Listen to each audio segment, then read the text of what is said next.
बांग्लादेश और भारत के रिश्तों को लेकर एक बार फिर हलचल तेज हो गई है। बांग्लादेश ने प्रधानमंत्री तारिक रहमान की प्रस्तावित भारत यात्रा को पूर्व प्रधानमंत्री शेख हसीना के प्रत्यर्पण के मुद्दे से जोड़ दिया है। ढाका की ओर से भारत से शेख हसीना और अन्य वंचित आरोपियों को बांग्लादेश को सौंपने की मांग की गई है। इस मांग के बाद दोनों देशों के बीच कूटनीतिक बातचीत को लेकर भी सवाल उठने लगे हैं। दरअसल बांग्लादेश में शेख हसीना के खिलाफ कई मामले दर्ज हैं और बांग्लादेश की अंतरिम सरकार लंबे समय से भारत से उनके प्रत्यर्पण की मांग कर रही थी। अब इसी मुद्दे को तारिक रहमान की भारत यात्रा से जोड़कर देखा जा रहा है। ढाका का कहना है कि भारत के साथ संबंधों को आगे बढ़ाने के लिए शेख हसीना के प्रत्यर्पण का मुद्दा महत्वपूर्ण है। बताया जा रहा है कि 5 अगस्त को दिल्ली में शेख हसीना की प्रेस कॉन्फ्रेंस के बाद भारत और बांग्लादेश के बीच बातचीत प्रभावित होने का दावा किया गया है।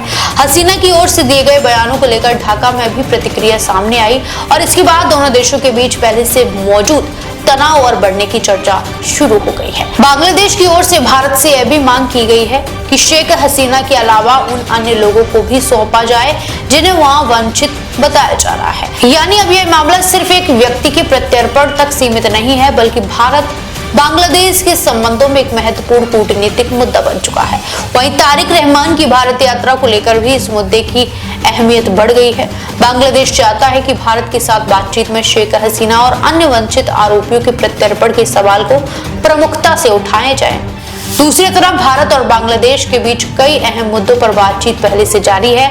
ऐसे में शेख हसीना का मामला रिश्तों में एक संवेदनशील चुनौती बनता नजर आ रहा है। अब सबकी नजर इस बात पर टिकी है कि तारिक रहमान की भारत यात्रा को लेकर आगे क्या रुख सामने आता है और शेख हसीना के प्रत्यर्पण की बांग्लादेश की मांग पर भारत की ओर से क्या प्रतिक्रिया दी जाती है।